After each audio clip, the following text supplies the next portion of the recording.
मिट्टी नहीं हमारी, सदियों रहा है दुश्मन दौरे जहां हमारा। हजारों विदेशी आक्रमण तथा सदियों तक पराधीनता के बाद यदि भारत दुनिया के सामने विश्व शक्ति के रूप में खड़ा है तो किसी की कृपा से नहीं है। अपनी लोकतांत्रिक एकता व संप्रभुता के बल पर है। किंतु पिछले कुछ दशकों में हमारी एकता व संप्रभुता के समक्ष एक नया संकट उत्पन्न हुआ है।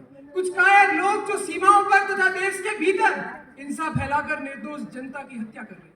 इस कायरता से परिपूर्ण कुकृत्य को भू राजनीतिक विशेषज्ञ गुरिल्ला वॉर कहते हैं। मैं इसे नपुंसकता का चरम उदाहरण मानता हूं तथा आम भाषा में इसे आतंकवाद कहा है। आज आतंकवाद आम जनता में भय, अविश्वास व असहिष्णुता का बीज बोता है, जो अंत में निर्दोष नागरिकों का जीवन ले लेता है। किसी की माता, किसी की बहन, कोई पंडित, कोई दलित, कोई अडानी जैसा रईस, कोई अनाड़ी गरीब। आतंकवाद ना तो धर्म देखता है, ना ही जाति और ना ही आपकी संपत्ति।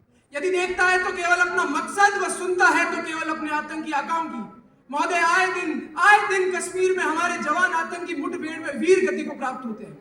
जो लोग सीमा पर आतंक फैलाते हैं उन्हें तो सेना देख लेगी, पर उनकी सोचिए जो चुनावी मौसम में जालीदार टोपी पहनकर देश धर्म को ठेंगा दिखाते हैं, ये घर के भेदी लंका ढाते हैं।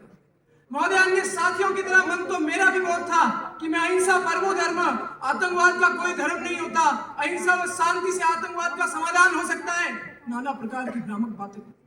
पर जब मेरी आत्मा ने आतंकवादी हमलों में कटे फटे जिंदा जवानों के मरे हुए चेहरे देखे, दूर कहीं मरुस्थल में निर्दोष जवानों के लाशों के ढेर देखे, 26/11 में मेरी भारत मां के खून के आंसू देखे तथा पहलगाम में धर्म पूछकर माताओं बहनों के सामने उनके सुहा गुजरते देखे, तो आतंकवादी आक्रमणों से पहले से आहत मेरी आत्मा ने अहिंसा की ओर वकालत करने से इनकार किया। यदि आतंकवाद का कोई समाधान है जो हमारी एकता व संप्रभुता का संरक्षण कर सकता है तो केवल कूटनीति तथा कठोर सैन्य कार्रवाई पर आधारित है। महोदय, यूनिवर्सिटी ऑफ मैरीलैंड में 1988 से लेकर 2016 तक होने वाले कुल 206 आतंकी हमलों पर अध्ययन किया गया।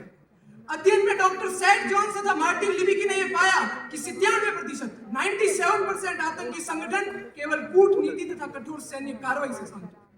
अहिंसा व बातचीत में केवल 3% आतंकी संगठनों को शांत किया, कुछ समय के लिए करोड़ों डॉलर देने के बाद।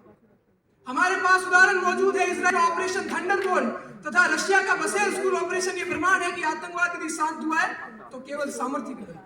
आतंकवाद जैसे राष्ट्रीय मुद्दे पर हमारा देश बटा हुआ है। इस आतंकवाद की लड़ाई में हमें साथ होना होगा। क्या हम एक राष्ट्र के नाते एक साथ नहीं आ सकते? क्या राष्ट्र के नाते हम आतंकवाद से मिलकर नहीं लड़ सकते? आतंकवाद की इस लड़ाई में हमें साथ होना होगा। यही मेरे राष्ट्र की भक्ति है, संगठन में शक्ति है। जय हिंद, जय भारत, वंदे मातरम।